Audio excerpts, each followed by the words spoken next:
Eh bien salut tout le monde, c'est iWoodTech et aujourd'hui on se retrouve pour une nouvelle vidéo qui va concerner le déballage et la construction de son propre disque dur externe. Allez, c'est parti. Alors aujourd'hui dans cette vidéo on va déballer et construire, comme dit dans l'intro, ce disque dur externe. Donc on va passer d'abord à l'unboxing. Hop, on va prendre le couteau et on va ouvrir le scotch qui se situe normalement voilà ici, le petit scotch qui est là. Bon, vous voyez pas bien la caméra mais un scotch. Alors on va ouvrir comme ceci. Voilà. Hop, voilà, le couteau de côté. Hop, voilà. Et maintenant on s'occupe de la boîte. Ah aussi mince, j'ai oublié de faire le tour de la boîte. Donc la boîte voilà, elle nous informe que c'est un disque, les disques durs qui sont pris en charge c'est des 2,5 pouces. Voilà, que les vitesses de transmission. Voilà. Aussi les caractéristiques du produit. Et enfin la façade avant. Ouais, j'ai pris du boulanger. Hein.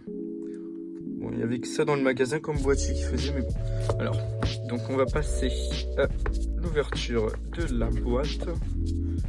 Alors, donc, dans la boîte, on retrouve ce que je pense être le boîtier, oui. Le boîtier du disque dur, que voici. Alors, on va mettre ça de côté. Ensuite, on a un carton, voilà, avec rien à l'intérieur. Hop, ça va. Hop, ça part sur le côté. Ensuite, nous avons ce que je pense être, oui, c'est exactement le câble pour le disque, enfin, quand on aura terminé le disque. À première vue, ceci serait un câble d'alimentation. Bon, je pense qu'il va pas nous servir parce qu'il sera alimenté directement tout seul avec USB. Et ensuite, on a deux vis de changement, je pense. Oui, ainsi qu'un tournevis. Et le papier de garantie et la notice de voilà, garantie de 2 ans. Un boulanger, voilà là. Ils sont assez sympas, voilà, enfin bref. Et c'est pas sponsorisé, je l'ai acheté moi-même ce truc, ce bâtiment, au prix de 20 € chez Boulanger.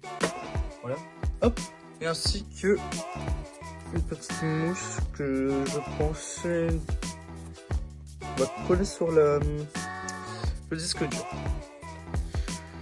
Je vous retrouve juste après qu'on a tout préparé le matériel pour vous montrer comment l'installer.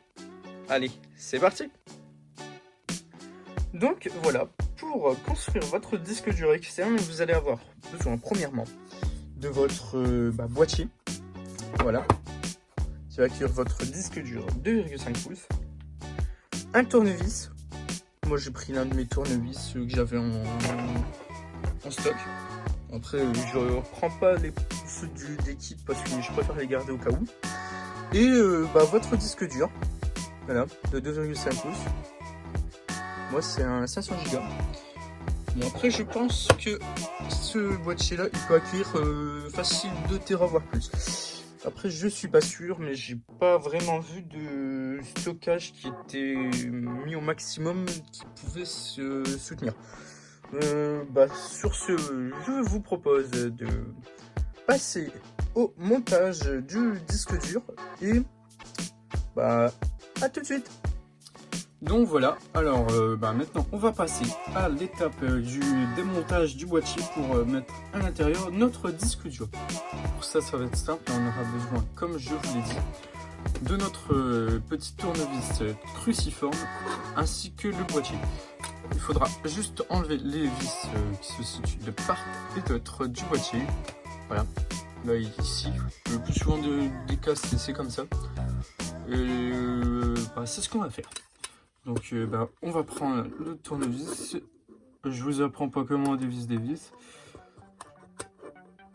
Et voilà, hop, vous avez tout ça assez rapidement. Voilà. Hop. C'est pas compliqué non plus de... Ah. Voilà. C'est pas trop compliqué non plus. Voilà. Hop, on va mettre les petites vis sur le côté. De le démonter, hein. C'est permis à tout le monde, hein. Ça a été fait un peu pour ça, ces alternatives là.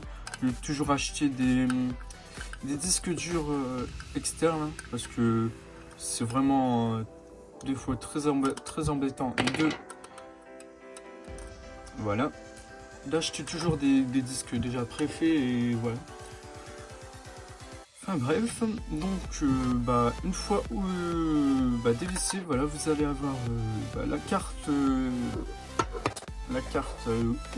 on va brancher le disque dur là sur les ports SATA qui se trouvent ici. Et donc on va prendre le disque dur, hop, le voici, et on va faire correspondre le côté avec les grosses, la partie la plus grosse des pins avec celle qu'il y a sur les connecteurs là, voilà, la plus grosse qu'on va là.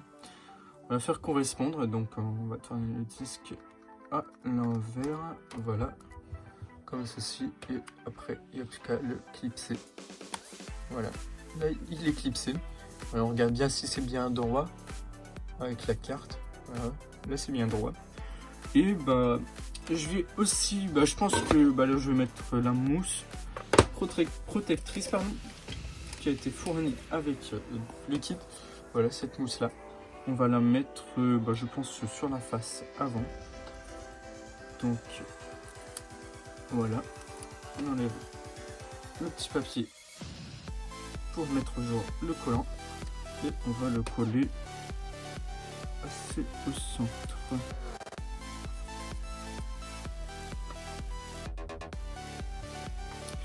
Comme ceci, voilà. Ça va permettre de se protéger des chocs et tout du quotidien qu'on peut avoir avec ce disque dur. Et donc rien de plus simple maintenant. On va reprendre le boîtier. Après je vais bien faire correspondre à l'endroit les écritures avec ça. Donc c'est comme ça. Voilà. Hop. On va un petit peu appuyer sur la mousse pour qu'elle rentre. Voilà. Enfin, dans mon cas moi.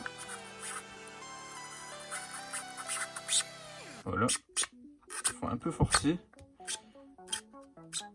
Voilà.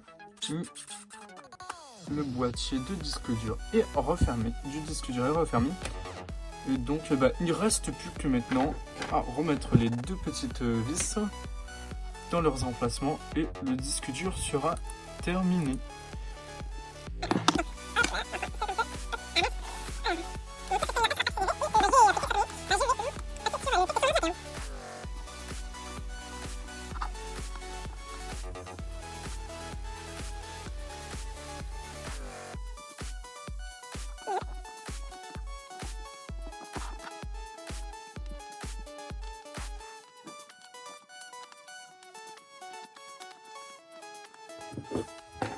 Et voilà, que tout est terminé. Voilà, et voilà. Maintenant, on va passer sur l'ordi. Allez, c'est parti! Donc voilà, on se retrouve après avoir fini comme je vous l'ai montré là avant.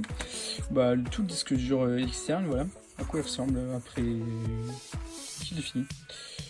Donc voilà, on va prendre le disque dur et le tester sur le PC. Donc voilà, on va prendre le petit câble voilà, qu'on a comme dans beaucoup de disques durs qu'on achète déjà quand ils sont déjà faits. Voilà, c'est un genre de câble comme ça, je sais plus trop comment ça s'appelle, mais bon. Bref, voilà. Je crois que ça s'appelle un câble micro SATA, je suis pas sûr, mais bon. Voilà. Après c'est en USB 3, je sais pas comment ça s'appelle, mais bon voilà. On va le brancher dans le sens, oups, comme il faut, hop, voilà. Là il est déjà branché au PC, hop, et le PC, vous allez avoir l'enregistrement de l'écran qui va se lancer, voilà. Et donc voilà, après quelques secondes, le disque dur est détecté dans l'ordinateur, enfin sur l'ordinateur, pardon. Et voilà, comme vous pouvez le voir, il est bien détecté, hein, et je l'ai appelé 500 Go. Il a déjà été renommé de toute façon parce que j'avais un ancien dock pour les disques durs, voilà, enfin bref, je stockais déjà des données depuis un petit bout de temps dessus. Et là, voilà ce que ça donne à l'intérieur, un disque dur rien de plus classique. À part que là, il est maintenant en version nomade et non plus en version pour mettre du stockage et qui bouge plus et qui est pas transportable. Enfin, voilà, ça donne ça en USB 3, hein. C'est très rapide, hein, franchement. Voilà, c'est une photo que j'ai pu faire à l'occasion de l'été de l'année dernière qui était plutôt favorable pour la photo d'étoile. Et puis ouais, enfin bref. On peut stocker des photos qui tournent, hein, par exemple. Qu'est-ce que je peux vous montrer comme photo? Celle-ci que j'ai fait dans une petite allée pas très loin de chez moi. Voilà.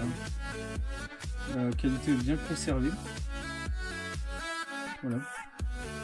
Je l'ai fait à l'iPhone comme photo. Enfin bref. Voilà. Donc c'est rien de plus classique qu'un appareil photo, d'un appareil photo, peut-être heureusement dans ce que je veux dire. Rien de plus classique qu'un disque dur, hein, voilà. Ça permet de stocker des photos, hein, voilà. Photos faites à l'occasion de mon voyage en Espagne. Sur des magnifiques moments. Je sais plus trop lesquels. Voilà, on voit la qualité qu'on peut stocker à l'intérieur. Enfin, il n'y a pas de perte de qualité, quoi. Enfin, si le fichier, ça dépend si c'est du JPEG et puis tout. Enfin, voilà. Ça dépend si le format du fichier, mais il stocke tout dans le format. Dans le format où vous avez défini de ce qui devait être stocké. Enfin voilà, après quand vous ouvrez des photos, il y a la lettre qui indique, je sais pas, je vois pas trop, elle clignote quand on fait quelque chose. Et voilà, par exemple, voilà un petit panoramique que j'ai fait à l'occasion aussi de ma petite escale à Bruges, ou à Gand, je sais plus, non c'est à Gand. Enfin bref, hein, voilà, disque dur, hein, rien de plus classique, hein. Donc voilà, si la vidéo vous a plu, vous pouviez mettre un like et vous abonner aussi si l'envie vous prend. Parce que vous êtes... vous mes viewers, vous êtes 100% à ne pas être abonné à ce que je fais comme contenu. Donc si c'est pas fait, abonnez-vous. Et sur ce, c'était AgoutTech et je vous dis à la prochaine. Bye bye.